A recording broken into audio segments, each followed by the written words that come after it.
Homes Group in Bow, New Hampshire, and I'm here with my co-host. Welcome, I'm Keith Valancourt, Realtor with Pro Homes Group. And we are super excited to kick off this podcast, which we hope will be a regular occurrence. Weekly. Yep. Weekly. And we're going to try and hit on important topics for you with the national real estate market, the local New Hampshire real estate market, as well as some tips and tricks for agents and how they can ensure that they thrive through this market and any market that comes along. Absolutely, absolutely. We're going to have some great stuff for you coming up. 100%. So we're going to dive right into it and get started. The first article, I found this to be really interesting. This was on CNN, written by Nicole Goodkind and published on March 27th. And what this article is all about is the commercial real estate market and the industry and how they're really under a lot of pressure right now, and why this is important to not just buyers, sellers, and those involved in the commercial real estate market, but also the greater public. What did you think about this article? Well, I haven't read it yet, so I'm not really sure what I think of it. However, it does talk about how they see that banks are going to be pulling back on commercial real estate a little bit more rapidly and focus more on liquidity. And that's from Goldman Sachs. And recently, short sellers have stepped up their bets against commercial landlords, indicating that they think the market will continue to fall as regional banks limit access to credit. So yeah, I mean, that's the part I really took about. There's a statistic in here. It says something along the lines of 80% of all bank loans for commercial properties are with regional banks. So why that's important is because when we see what just happened in Silicon Valley with the bank collapse, Sure. Those are the type of banks that are lending to commercial. yeah, it could Property get owners. scary. It could really get scary. 100%. And I mean, we've seen it through COVID when people aren't going into the office and we're not doing a lot of retail sales. You know, it's hard to determine the value of those properties. Sure. And so as a lender, how do they determine, appraisals and figuring out what they can lend? That becomes pretty risky. We'll see how the recession ends up impacting this long term. Yes, we will, absolutely.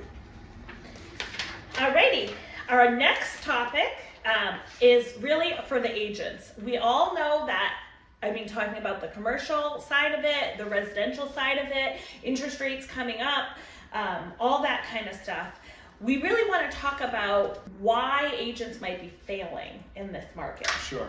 Many reasons. Many reasons. So we took this article by Jimmy Burgess from Inman on March 16th. And which is the one that really jumped out to you the most? Well, and it's actually the number one thing that they say on here is that people are afraid of using their phone. They're afraid of going onto social media. They're afraid to get out there, put themselves out there, do videos, do what we're doing, podcasts, that sort of thing.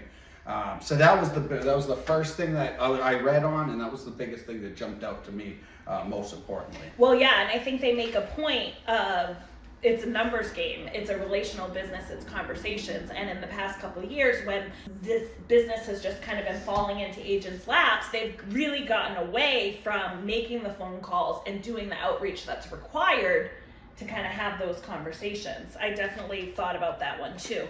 The one that I really jumped out to me are two things. One, the lack of discipline in their schedule. Sure. And I think a lot of people get into this business thinking it's going to be super flexible and I'm going to be able to work when I want to work. And maybe that's worked in the past couple years, but absolutely not anymore. If you are not committed, working hard, and doing these three main things, prospecting, booking appointments, and practicing your skills, you're certainly going to fall by the wayside. And I know for one of my biggest things is skill sharpening. I always have to be taking those extra classes, always be reviewing, always be going over those same things. I mean, discipline is one of the biggest things, like you just mentioned as well. Yeah, because there's no one to tell you, right? Sure. There's no boss to say you showed up 15 minutes late, what the heck, or Sure. you took an extra long lunch break. You're on yourself to hold yourself accountable to that. And to your point of skill sharpening, what do you think about like scripting and role playing? Are you like a fan for sharpening your skills in that way? Sure. You can always script and you can role play, but at the end of the day, when the camera's on, you got to just do it. And sometimes it's not going to be scripted. Sometimes it's just got to flow naturally.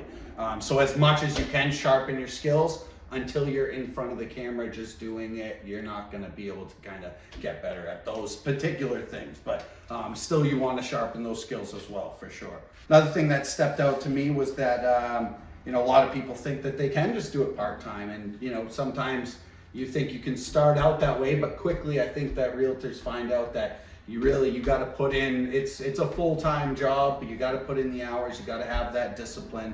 And I think one of the biggest reasons that people fail is the fact that they can't put in the time, or they don't want to put in the time. So that was a big one that stood out to me as far as why realtors are failing big time. I totally agree with that as well. I mean, I started, and you started with a full-time job in something else. So I don't think it's about that, but it's about, they specifically say in this article, I've watched several people work 40 hours at a job and then put in another 40 hours on real estate. And I think that's what we both did to make ourselves successful and moving forward, so that you can transition out of that. But if you're not committed to that, and we've seen that with other agents, that they say they want to transition, but they're not putting in the work. They're tired, or the family, or whatever. I get it, but this is not a career field for the weak. Like, you have to be ready to put it all in, because nobody's feeding you the information.